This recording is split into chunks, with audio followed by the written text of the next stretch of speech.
En un mundo lleno de distracciones, verdades a medias y caos emocional, pensar con claridad se ha vuelto algo valioso y casi imposible.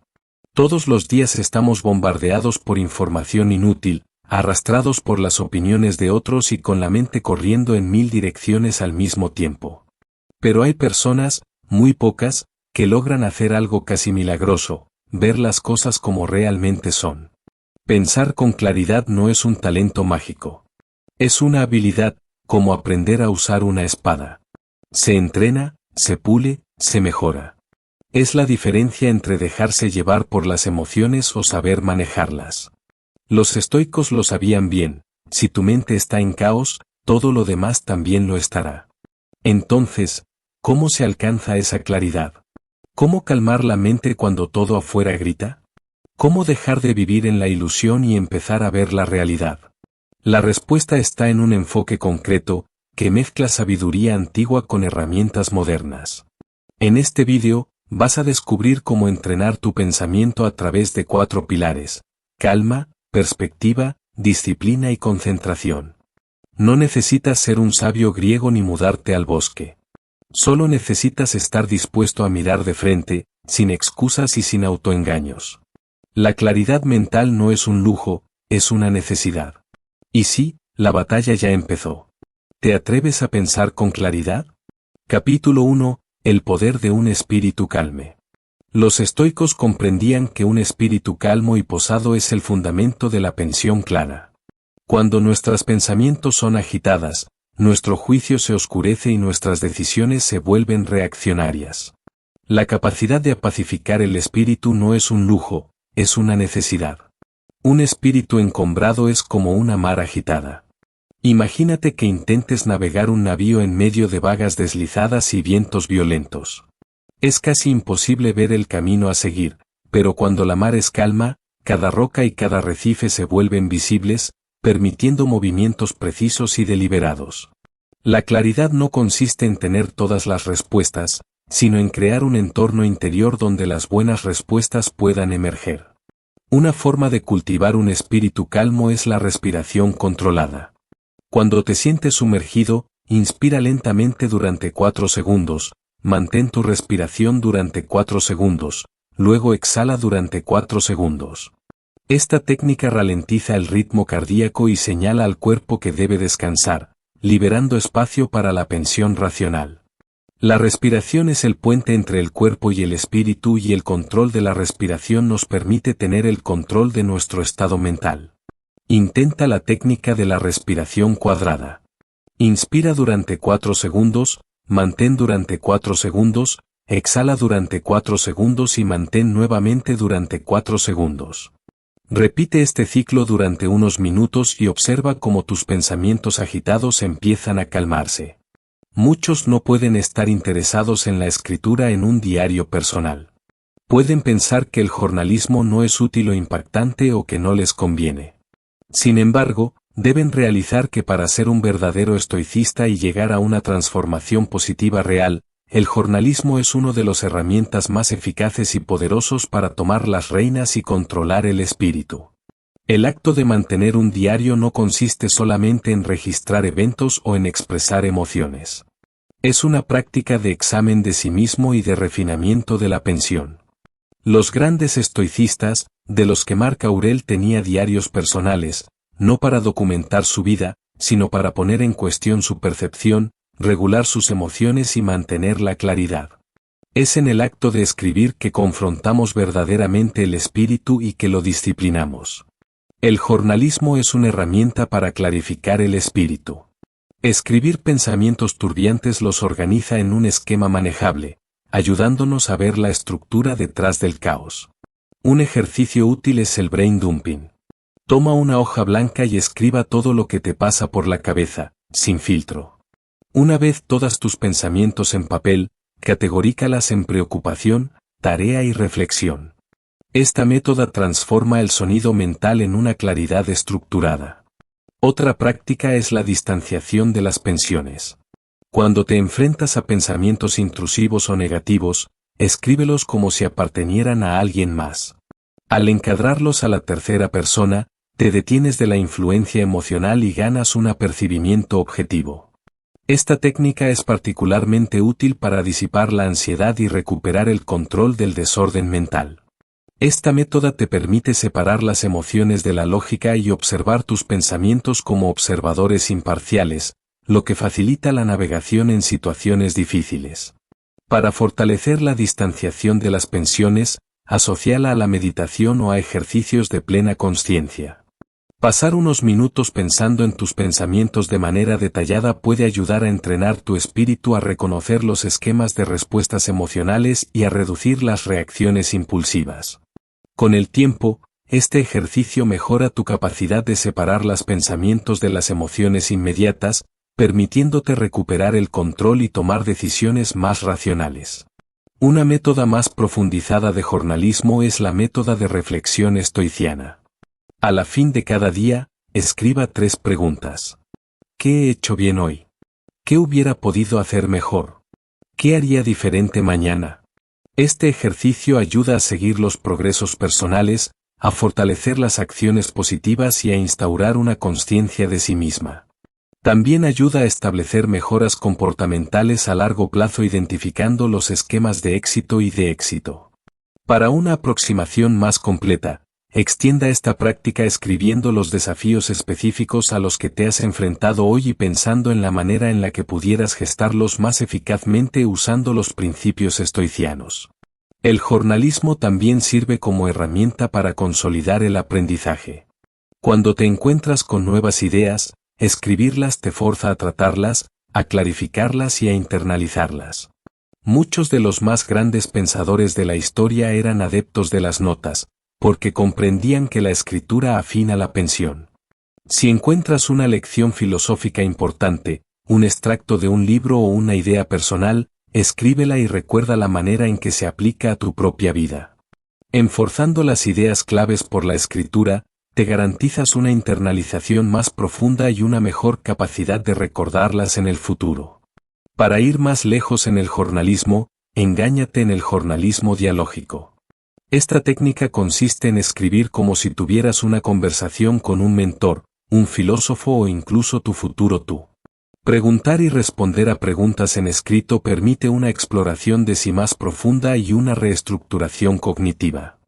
Es especialmente eficaz para resolver conflictos internos y tomar decisiones difíciles. Cultivar un espíritu tranquilo no consiste en eliminar las pensiones, sino en gestionarlas eficazmente. Cuando el espíritu es tranquilo, la sabiduría y la claridad emergen naturalmente. Un jornal entonces no solo convierte en un registro, sino en una herramienta para la maestría de sí mismo, un mirador que refleja el estado del espíritu y un guía hacia una pensión más clara y disciplinada. Utilizado de manera constante, el jornal se transforma de una simple habitud en un compañero de vida para la introspección, la sabiduría y el crecimiento personal. Capítulo 2. Separar la emoción de la lógica. Las emociones son fuertes. Alimentan la pasión, la creatividad y la conexión. Sin embargo, también pueden deformar la realidad, haciendo difícil la pensión racional. Los estoicos no preconizaban la supresión de las emociones, sino su comprensión y la prevención de su influencia en las decisiones. Séneca aconsejaba que una tempestad despejada no puede durar eternamente, no más que la emoción humana. Cuando las emociones se superan, las suposiciones dominan. Pero cuando la lógica nos guía, vemos la imagen completa. Esto se aplica a todos los aspectos de la vida, nuestras interacciones, nuestras relaciones y nuestras frustraciones diarias. A menudo juzgamos las situaciones demasiado rápidamente, formando opiniones antes de tener todos los hechos, y las emociones exacerban esta tendencia. Una aprocha más completa para gestionar las emociones consiste en aplicar la método pausa y evalúa. Cuando una emoción fuerte surge, tome un momento para hacer una pausa y reconocerla sin actuar inmediatamente. Etiquete la emoción que sientes. Este simple acto de nombrar la emoción crea una distancia entre ti y el sentimiento en sí mismo, permitiéndote examinarla objetivamente. Una vez etiquetada, evalúa la emoción. ¿Esta reacción es justificada? ¿Hago suposiciones? ¿Cuál es la respuesta más racional? Este proceso transforma la pensión emocional en la pensión lógica. Otra estrategia útil es la regla del 10 de octubre del 10. Cuando te enfrentas a una decisión o a una respuesta emocional, pregúntate ¿cómo me sentiría en 10 minutos? ¿En 10 meses? ¿En 10 años? Esta técnica alarga la perspectiva, ayudando a minimizar el peso de las emociones fugaces y a encorajar la pensión a largo plazo. La mayoría de las emociones, cuando son examinadas a través de este prisma, pierden su toma en nosotros, permitiendo la claridad y la racionalidad de tomar el sobre. Para profundizar en esto, adopta la aproximación del diario de reflexión 10 de octubre del 10. A la fin de cada día, escriba las reacciones emocionales que tuviste y aplica la regla de manera retroactiva.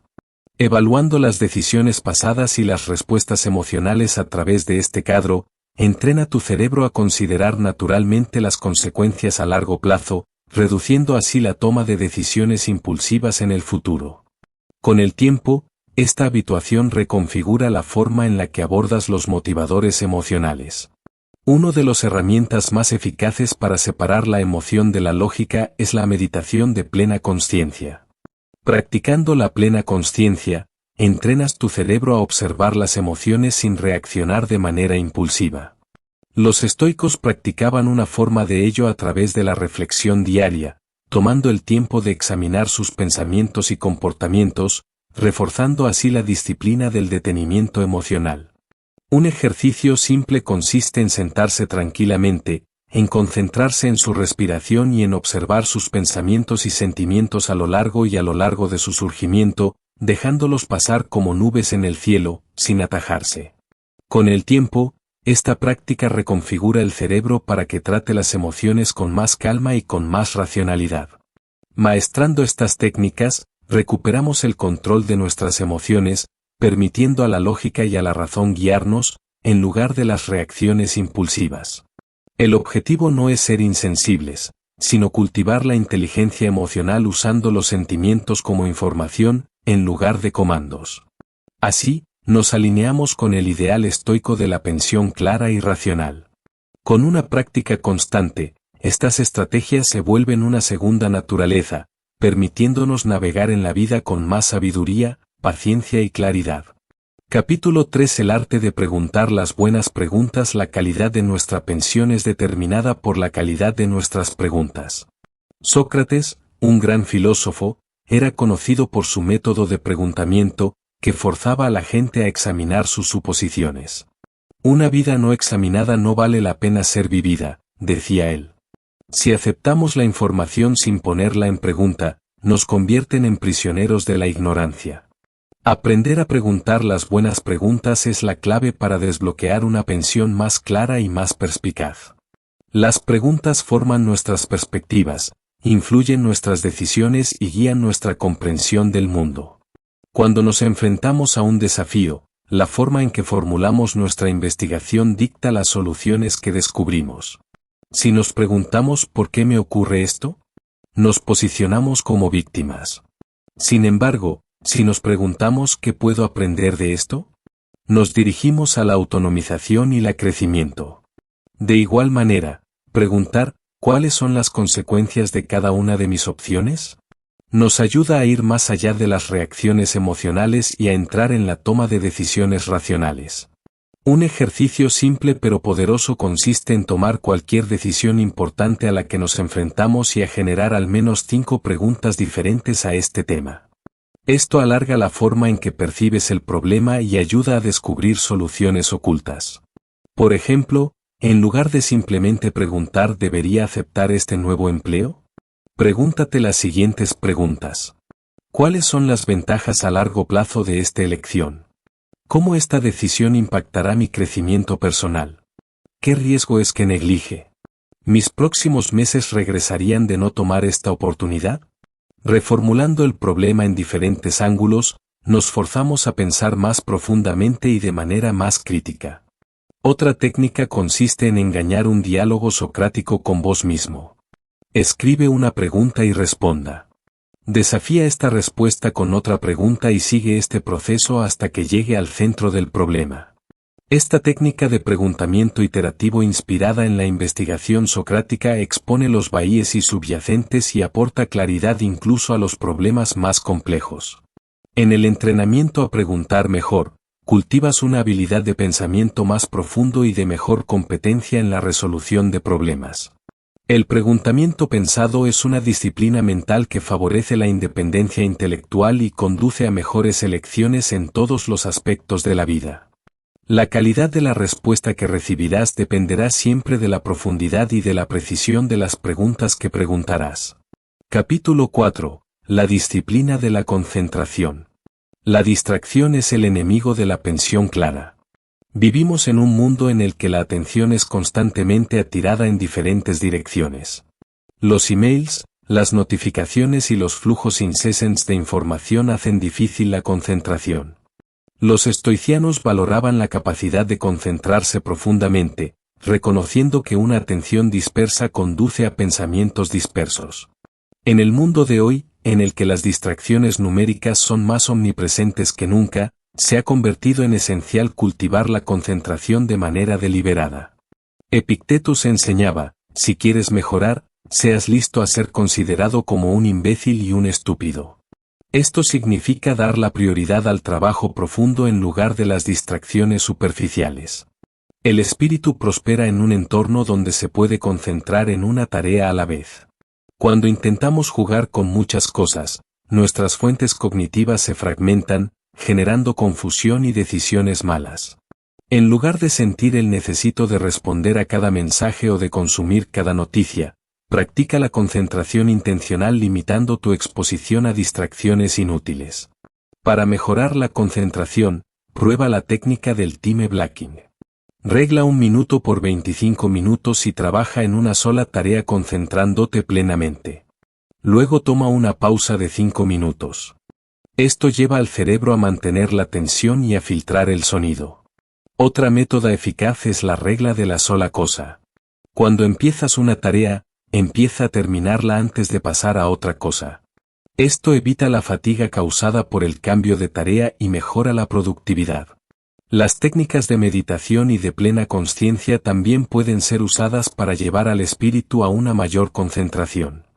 Un ejercicio simple consiste en concentrarse en su respiración durante 5 minutos cada día.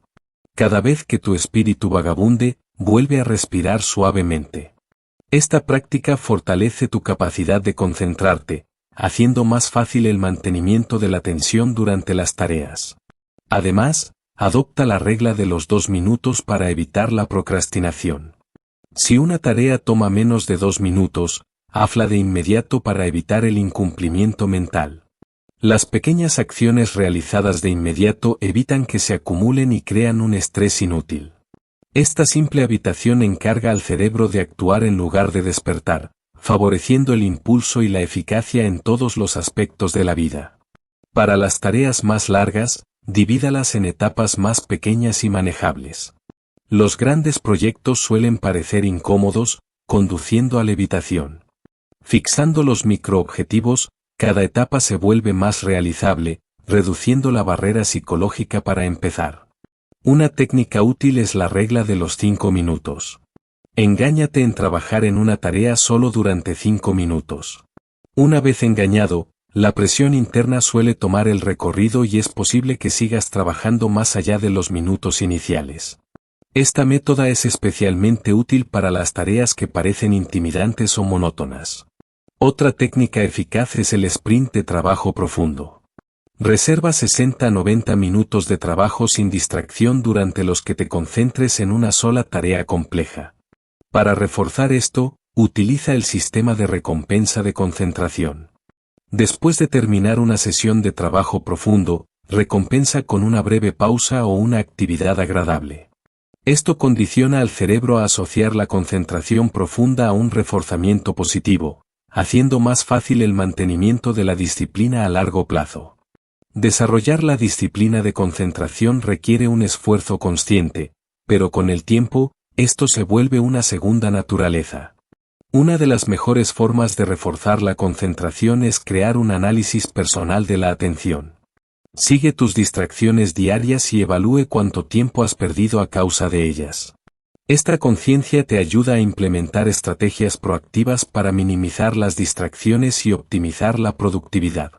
Además, cultiva una habilidad de reflexión del día, donde analices lo que funcionó bien en términos de concentración y lo que necesita mejorar. Afinar tu approach de manera coherente conducirá a una disciplina mental más amplia y a una eficacia más elevada. En implementar estas estrategias, cultivarás una capacidad indefensible de pensar claramente, de tomar decisiones mejores y de maximizar tu potencial cognitivo. La capacidad de concentrarse profundamente es una competencia rara y preciosa en un mundo lleno de distracciones. Reforzar esta capacidad no solo mejora la productividad, sino también favorece un sentimiento más profundo de claridad, de objetivo y de cumplimiento en la vida diaria. Capítulo V. El rol de la simplicidad en el pensamiento claro. La mente confusa no es, generalmente, una mente vacía, sino una mente sobrecargada. Nos han enseñado a asociar lo complejo con lo sofisticado, como si la cantidad de palabras o variables fuese sinónimo de inteligencia. Sin embargo, la verdad suele vivir en lo simple. Los estoicos lo sabían desde hace siglos. Simplificar no es empobrecer el pensamiento, es purificarlo. Cuando comenzamos a complicar lo simple, solemos hacerlo por miedo, miedo a no saber, miedo a equivocarnos, miedo a parecer ingenuos. Pero es precisamente ese miedo el que enreda nuestro juicio, nos paraliza y nos arrastra a una selva de posibilidades inútiles. Epicteto lo dijo con crudeza: si buscas la verdad, deshazte de todo lo que no es necesario. No lo que es falso, ni lo que es malo, sino simplemente lo que no aporta. Pensar con simplicidad es un acto de valentía. Requiere observar un problema sin adornos, sin excusas, sin explicaciones innecesarias. Es preguntarse, ¿cuál es el núcleo de esta situación? ¿Qué permanece si elimino todo lo superfluo?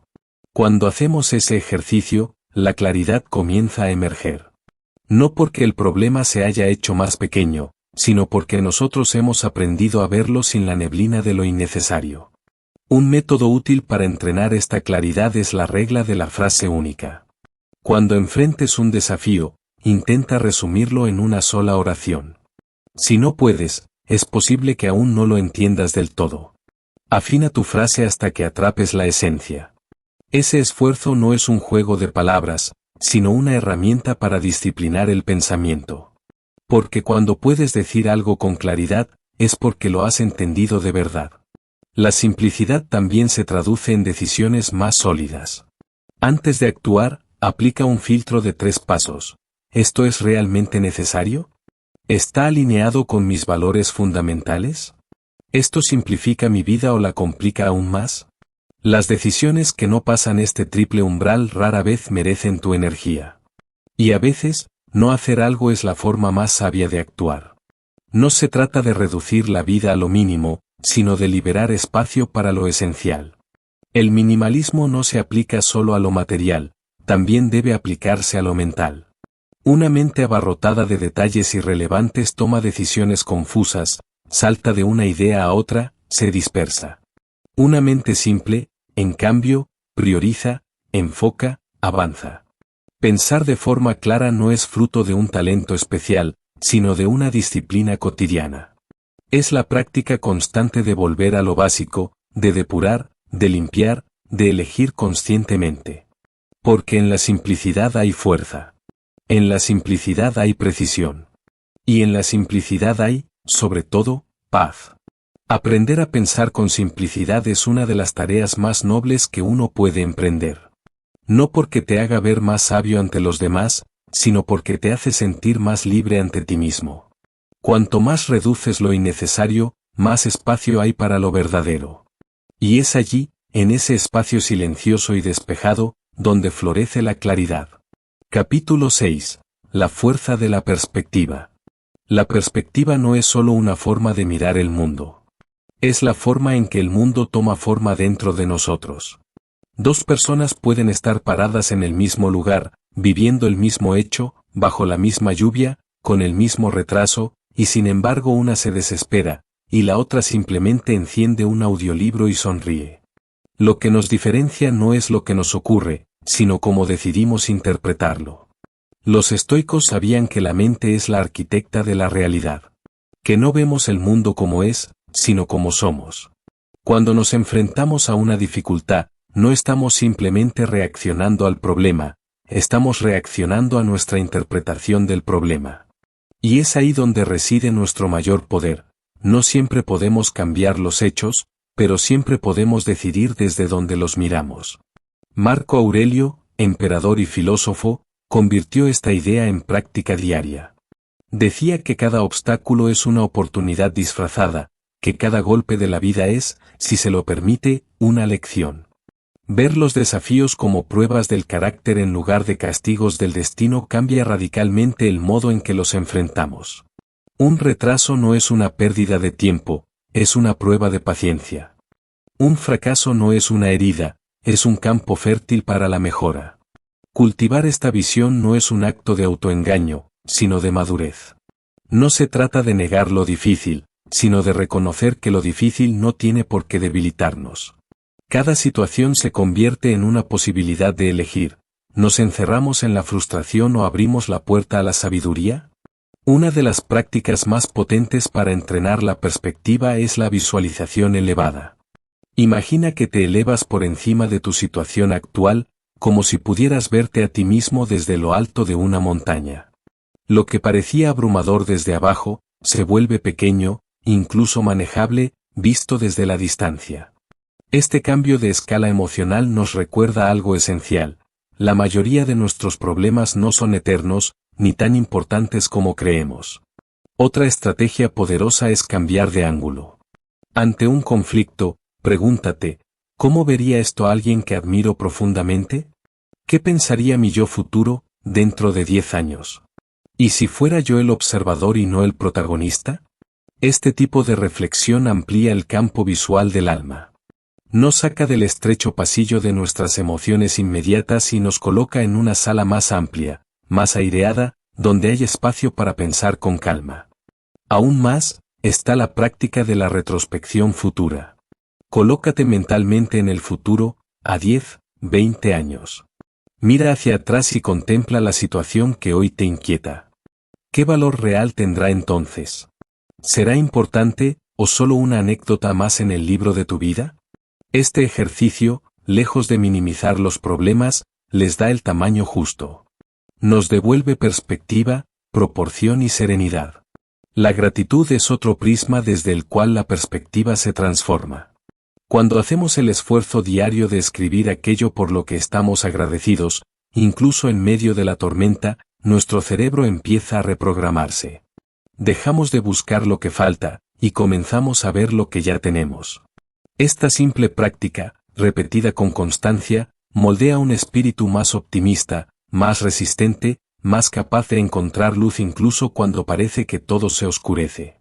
La perspectiva, al final, no es algo que se encuentra, es algo que se cultiva. Es una disciplina, una forma de higiene mental. No es magia ni pensamiento positivo superficial, sino una decisión constante de mirar desde lo alto, desde lo amplio, desde lo sabio. Quien cambia su perspectiva, cambia su experiencia. Quien aprende a mirar más allá de lo inmediato, descubre que la calma no depende del entorno, sino del punto de vista. Y aunque no se logra de la noche a la mañana, cada vez que elegimos pensar de forma más amplia, más compasiva y más consciente, fortalecemos el músculo invisible de la resiliencia. A la larga, esa capacidad de ver con claridad en medio de la niebla emocional es lo que nos convierte, no en personas perfectas, sino en personas profundas, serenas y verdaderamente libres. Capítulo 7. El poder de controlar el aporte de información. En tiempos donde la información es tan abundante como el aire, pero no siempre igual de pura, aprender a controlar lo que dejamos entrar en nuestra mente se convierte en una habilidad vital. No todo lo que se informa merece ser escuchado. No todo lo que brilla en pantalla ilumina. Y, de hecho, gran parte de lo que consumimos, en lugar de nutrirnos, nos llena de ruido, confusión y una fatiga silenciosa que desgasta el alma. Los pensadores claros no son aquellos que lo saben todo, sino aquellos que saben elegir qué ignorar. En una era dominada por el contenido infinito, la lucidez no proviene de estar más informado, sino de estar mejor enfocado. Séneca ya advertía contra el consumo excesivo de información superficial, sin reflexión ni sabiduría. Sufrimos más en la imaginación que en la realidad, decía. Y tenía razón, cuando no filtramos lo que dejamos entrar, terminamos siendo invadidos por preocupaciones ajenas, temores amplificados y opiniones mal digeridas. Las noticias, las redes sociales, los titulares sensacionalistas y el flujo interminable de notificaciones bombardean nuestra mente, ocupan nuestro tiempo y distorsionan nuestra visión del mundo. Si consumes todo, si escuchas todo, si opinas sobre todo, terminas desconectado de lo que realmente importa. La sobrecarga mental es tan peligrosa como la sobrecarga física, bloquea la claridad, reduce la capacidad de concentración, erosiona la energía y nos vuelve esclavos de lo inmediato. La clave para pensar con claridad comienza por despejar el terreno. Eliminar lo superfluo. Proteger nuestro espacio mental como un jardín privado donde solo entra lo que realmente vale la pena. Para lograrlo, una herramienta útil es el test de las 3 puertas. Antes de aceptar cualquier contenido, cualquier dato, cualquier idea, pregúntate, ¿es verdadero? ¿Es necesario? ¿Es útil? Si no supera estas 3 puertas, déjalo pasar. No todo merece tu atención. No todo merece tu mente. Sé intencional. Escoge tus fuentes como quien escoge a sus amigos, con criterio, con afinidad, con exigencia. Dedica tiempo a leer textos que aporten profundidad, no solo titulares que despierten impulsos. Cambia el hábito del doom scrolling, ese desplazarse infinito por contenido irrelevante, por el hábito de la lectura reflexiva, de la búsqueda deliberada. No te alimentes solo de fragmentos, busca contexto, busca sentido, busca calidad. Establece límites. Asigna momentos específicos para informarte y mantén tus espacios de creación limpios de ruido digital. Practica el ayuno de información, reserva un día o unas horas a la semana donde no consumas nada nuevo. Ni redes, ni noticias, ni vídeos. En su lugar, escribe, piensa, conecta ideas, crea. Este silencio consciente no es vacío, es un reinicio necesario. Una forma de darle espacio a lo que ya sabes para que crezca y se asiente. Y sobre todo, hazte dueño de lo que consumes. No seas solo un receptor. Sé un procesador activo. Toma notas, escribe reflexiones, formula preguntas. Pregúntate, ¿cómo se aplica esto a mi vida? ¿Qué cambio puedo hacer con esta información? ¿Qué valor tiene realmente para mí? Cuando interactúas activamente con el conocimiento, recuperas el control de tu pensamiento y transformas cada lectura, cada vídeo, cada conversación en una semilla de acción consciente. Porque, al final, la calidad de tu pensamiento está directamente ligada a la calidad de lo que consumes. Y no se trata de saber más, sino de saber mejor.